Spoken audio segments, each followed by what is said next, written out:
नमस्कार,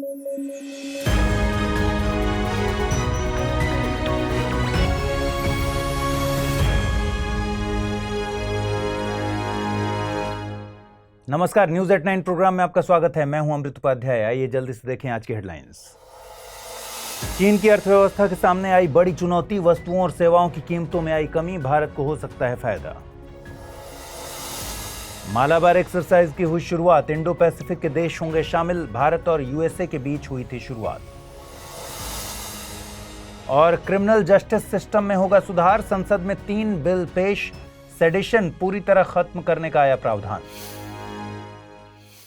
चलिए खबरों की शुरुआत करें। चीन की अर्थव्यवस्था डिफ्लेशन यानी अपस्फीति का सामना कर रही है। जुलाई 2023 में चीन में कंज्यूमर प्राइसेस में कमी देखने को मिली है। गौरतलब है कि चीन दुनिया की दूसरी सबसे बड़ी अर्थव्यवस्था है, लेकिन कोविड महामारी के चलते एक लंबे लॉकडाउन ने चीन की ग्रोथ को धीमा कर दिया है। आधिकारिक आंकड़े बताते हैं कि चीन के निर्यात में 14.5% और इंपोर्ट में यानी आयात में 12.4% की कमी दर्ज की गई है। जुलाई 2023 में चीन में परिवहन, खाद्य पदार्थों और घरेलू सामानों की कीमतों में कमी आई है। डिफ्लेशन से मतलब है जब किसी अर्थव्यवस्था में वस्तुओं और सेवाओं की कीमतों में सामान्य कमी दर्ज की जाए। चीन में बन रही इस स्थिति से भारत पर सकारात्मक और नकारात्मक दोनों तरह के प्रभाव पड़ सकते हैं। सकारात्मक प्रभाव की बात करेंगे तो चीन की अर्थव्यवस्था धीमी पड़ने से वहां निवेश में कमी आएगी। ऐसे में भारत विकसित देशों के लिए चीन के स्थान पर मैन्युफैक्चरिंग हब बन के उभर सकता है। और नकारात्मक प्रभाव की बात करें तो चीन भारत के लौह खनिज के बड़े आयातकों में से एक है। चीन की अर्थव्यवस्था में आ रही कमी आयात को भी कम करेगी, जो कि भारत की अर्थव्यवस्था के लिहाज से सही नहीं है। शांति स्वरूप भटनागर पुरस्कार के चलते वैज्ञानिक खेमे में नाराजगी है। दरअसल साल 2022 के लिए पुरस्कार की लिस्ट तैयार की गई थी, लेकिन इसे अनाउंस नहीं किया गया। आमतौर पर यह पुरस्कार CSIR के स्थापना दिवस के मौके पर घोषित किए जाते हैं। साल 2023 के लिए भी अभी तक स्थिति स्पष्ट नहीं है। गौरतलब है कि डॉक्टर शांति स्वरूप भटनागर CSIR के फाउंडर डायरेक्टर थे। उन्होंने देश के विज्ञान और तकनीक की अवसंरचना निर्माण और नीतियों के निर्माण में बहुत ही अहम भूमिका निभाई। ये पुरस्कार विज्ञान में योगदान देने वालों को उनके ही नाम पर दिए जाते हैं। ये पुरस्कार भारत के किसी भी नागरिक को दिया जाता है जो विज्ञान एवं तकनीक में रिसर्च में कार्यरत हो। इसकी अधिकतम उम्र सीमा 45 साल है। पुरस्कार के लिए भारत में काम करने वाले OCI यानी ओवरसीज सिटीजन ऑफ इंडिया और PIO यानी पर्सन्स ऑफ इंडियन ऑरिजिन भी योग्य हैं। ये पुरस्कार विज्ञान एवं तकनीक की 7 कैटेगरीज में दिए जाते हैं। इनमें जीव विज्ञान, रसायन विज्ञान, पृथ्वी विज्ञान, इंजीनियरिंग साइंस, गणित, मेडिकल साइंस और फिजिकल साइंस शामिल हैं। पुरस्कार में 5 लाख रुपए की राशि प्रदान की जाती है। इसमें जिस साल पुरस्कार दिया जा रहा है उससे पहले के 5 सालों के योगदान को देखा जाता है। आगे बढ़ें उससे पहले आप सभी के लिए जरूरी सूचना। स्टडी IQIS हिंदी की टीम P2I यानी प्रीलिम्स टू इंटरव्यू बैच लेकर आई है। नए बैच की शुरुआत 11 अगस्त 2023 से सुबह 8 बजे हो चुकी है। साथ ही 11 से 15 अगस्त तक स्टडी IQ आजादी का अमृत महोत्सव का आयोजन कर रहा है। इस दौरान कोर्स खरीदने पर अमृत लाइव कोड यूज करेंगे अगर, तो ये कोर्स आपको 26,999 रुपए में हासिल हो जाएगा। ये बैच इंग्लिश, हिंदी और इंग्लिश तीनों ही भाषाओं में एक ही समय पर शुरू किया जा रहा है। कोर्स की सबसे बड़ी खासियत यह है कि प्रीलिम्स क्लियर करने वाले स्टूडेंट्स के लिए स्टडी IQ की तरफ से निःशुल्क आवासीय सुविधा उपलब्ध कराई जाएगी। इस दौरान आपके मेंस की पूरी तैयारी भी कराई जाएगी। साथ ही इंटरव्यू में डेफ का 1-to-1 एनालिसिस किया जाएगा। कोर्स के संबंध में ज्यादा जानकारी चाहिए तो डिस्क्रिप्शन बॉक्स में लिंक दिया हुआ है, उस पर क्लिक कर सकते हैं। संसद के मॉनसून सत्र में तमाम गंभीर मुद्दों के बीच शादियों में होने वाली फिजूल खर्ची को रोकने वाले बिल पर भी चर्चा की गई थी। The prevention of wasteful expenditure on special occasions bill 2020 एक प्राइवेट मेंबर बिल था, जिसे लोकसभा सांसद जसबीर सिंह गिल ने पेश किया था। इस बिल में शादियों में आने वाले मेहमानों की संख्या, डिशेज और दिए जाने वाले गिफ्ट अमाउंट को सीमित करने के प्रावधान किए गए हैं। बिल के जरिए देश में प्रचलित असाधारण शादियों की संस्कृति को खत्म करने की बात कही गई है। प्राइवेट मेंबर बिल को गैर सरकारी विधेयक भी कहते हैं। प्राइवेट मेंबर बिल संसद के ऐसे सदस्य द्वारा पेश किया जाता है जो मंत्री नहीं है। मंत्रियों द्वारा पेश बिल को गवर्नमेंट बिल कहा जाता है, यानी सरकारी बिल कहा जाता है। प्राइवेट मेंबर बिल इस मामले में अहम है कि ये उन मुद्दों की तरफ ध्यान आकर्षित कराते हैं जो गवर्नमेंट बिल्स में जगह नहीं बना पाते। हालांकि आंकड़े इस पर अलग हैं। अभी तक संसद में पेश केवल 14 प्राइवेट मेंबर बिल्स ही कानून बन सके हैं। इनमें से 6 प्राइवेट मेंबर बिल्स को साल 1956 में कानून के तौर पर मंजूरी मिली थी। आखिरी बार साल 1970 में किसी प्राइवेट मेंबर बिल को संसद से कानून के तौर पर मंजूरी दी गई थी। सबसे ज्यादा प्राइवेट मेंबर बिल 16वीं लोकसभा के दौरान पेश किए गए थे। इनकी संख्या 1114 थी। इस खबर की अहमियत को समझने के लिए साल 2017 में यूपीएससी की प्रारंभिक परीक्षा में पूछे गए प्रश्न पर गौर करते हैं। सवाल था कि भारत की संसद के संदर्भ में निम्नलिखित कथनों पर विचार कीजिए। गैर सरकारी विधेयक है ऐसा विधेयक जो संसद के ऐसे सदस्य द्वारा पेश किया जाता है जो निर्वाचित नहीं है किंतु भारत के राष्ट्रपति द्वारा नाम निर्दिष्ट है। हाल ही में भारत की संसद के इतिहास में पहली बार गैर सरकारी विधेयक पारित किया गया है।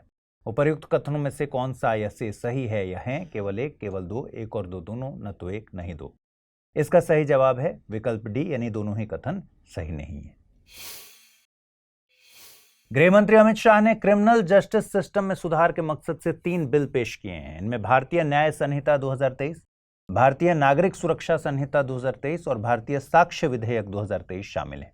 भारतीय न्याय संहिता 2023 इंडियन पीनल कोड 1860 को, भारतीय नागरिक सुरक्षा संहिता 2023 क्रिमिनल प्रोसीजर कोड 1898 को और भारतीय साक्ष्य विधेयक 2023 इंडियन एविडेंस एक्ट 1872 को रिप्लेस करने के मकसद से पेश किए गए।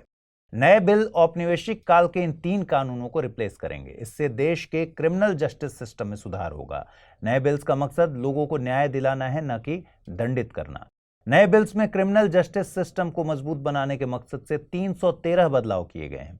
इसके अलावा सेडिशन यानी देशद्रोह कानून के प्रावधानों को पूरी तरह से खत्म करने की बात की जा रही है। नए बिल्स के जरिए महिलाओं और बच्चों को स्पीडी जस्टिस मुहैया कराने पर जोर दिया गया है। साथ ही पूरे क्रिमिनल जस्टिस सिस्टम को डिजिटल करने का प्रयास किया जाएगा। आपको बता दें कि क्रिमिनल जस्टिस सिस्टम में न्यायपालिका, पुलिस, व्यक्ति और प्रक्रिया शामिल हैं। इस व्यवस्था में सरकारी संस्थाओं का काम न्याय दिलाना, फेयर एंड फ्री ट्रायल, पीड़ित और सुभेद्य वर्गों की सुरक्षा, अपराधों को रोकना और रिहैब होता है। आइए जल्दी से देखें आज के रैपिड न्यूज में क्या है खास। 11 अगस्त 2023 से ऑस्ट्रेलिया के सिडनी में मालाबार मल्टीलैटरल नेवल एक्सरसाइज की शुरुआत हो रही है। इसमें भारत से आईएनएस सह्याद्री और आईएनएस कोलकाता हिस्सा ले रहे हैं। मालाबार नेवल एक्सरसाइज की शुरुआत 1992 में भारत और यूएसए की नेवी के बीच बाइलैटरल एक्सरसाइज के तौर पर हुई थी। वर्तमान में इसमें यूएसए, जापान, भारत और ऑस्ट्रेलिया की नेवीज शामिल हैं। यूएसए के मोई आइलैंड में वाइल्ड फायर्स के चलते तकरीबन 55 लोगों की मौत हो गई है। मोई आइलैंड यूएसए के हवाई राज्य में स्थित है। सऊदी अरब और कुवैत ने एक बार फिर विवादित गैस क्षेत्र पर ईरान के दावे को नकार दिया है। अराश या फिर डोर्रा अपतटीय प्राकृतिक गैस क्षेत्र है। इसे ईरान में अराश, वहीं सऊदी और कुवैत में डोर्रा के नाम से जानते हैं। यह क्षेत्र तीनों ही देशों के बीच 1960 से विवादित है। नेशनल क्राइम रिकॉर्ड ब्यूरो ने क्राइम इन इंडिया रिपोर्ट जारी की है। इसमें the prohibition of child marriage act PCMA 2006 के तहत बाल विवाह के दर्ज मामलों की संख्या जारी की गई है। ये आंकड़े 2021 तक के डेटा पर आधारित हैं। इस एक्ट के तहत साल 2017 में 395, 2018 में 501, 2019 में 523, 2020 में 795 और 2021 में 1050 मामले दर्ज किए गए थे। लगातार बढ़ते ये मामले केवल ये नहीं दिखाते कि देश में बाल विवाह बढ़े हैं, ये इनके खिलाफ जागरूकता और कानून का सही तरीके से लागू होना भी जाहिर करते हैं। आइए जल्दी से देखें बुलेटिन पर आधारित क्या सवाल बन सकते हैं। पहला सवाल है, अराश या डोर्रा अपतटीय प्राकृतिक गैस क्षेत्र के विवाद में निम्नलिखित में से कौन सा देश शामिल नहीं है? सऊदी अरब, कुवैत, ईरान, तुर्की। अगला प्रश्न है, निम्नलिखित कथनों पर विचार कीजिए। शांति स्वरूप भटनागर पुरस्कार का संबंध साहित्य के क्षेत्र से है। भारतीय संसद से अभी तक किसी भी गैर सरकारी विधेयक को कानून के तौर पर मंजूरी नहीं दी गई है। चीन भारत से लौह खनिज आयात करने वाले प्रमुख देशों में से एक है। उपर्युक्त में से कितने कथन सही हैं? केवल एक, केवल दो, सभी तीन, इनमें से कोई नहीं। आइए जल्दी से देखें पिछले बुलेटिन पर आधारित क्या सवाल मैंने पूछे थे और उनके सही जवाब क्या हैं। पहला सवाल था, सतत विकास लक्ष्य साथ संबंधित है गरीबी, भुखमरी, स्वच्छ जल या फिर स्वच्छ ऊर्जा से? सही विकल्प है इसका विकल्प डी यानी स्वच्छ ऊर्जा। अगला सवाल मैंने पूछा था, निम्नलिखित कथनों पर विचार कीजिए। गिर नेशनल पार्क चीते के आवास के लिए प्रसिद्ध है। शेर के समूह को प्राइड कहते हैं। शेर को वन्य जीव संरक्षण अधिनियम 1972 के अनुसूची 1 में संरक्षित किया गया है। उपर्युक्त में से कितने कथन सही हैं? केवल एक, केवल दो, सभी तीन या फिर इनमें से कोई नहीं। सही जवाब है केवल दो ही कथन सही हैं। गिर नेशनल पार्क एशियाटिक लायन के आवास के लिए प्रसिद्ध है। तो चलिए आज के इस बुलेटिन में इतना ही। कल रात 9 बजे पूरे हफ्ते के कंपाइलेशन के साथ आपसे मुलाकात होगी। अपना ख्याल रखिए, ठीक से पढ़ाई कीजिए। अगर आप इस बुलेटिन की PDF हासिल करना चाहते हैं तो अमृत उपाध्याय 007 टेलीग्राम चैनल है, इसे खोज लीजिए। इस पर रोजाना PDF मिलती है। साथ ही आज पूछे गए सवालों का जवाब जरूर कमेंट बॉक्स में दीजिएगा। ख्याल रखिए, नमस्कार।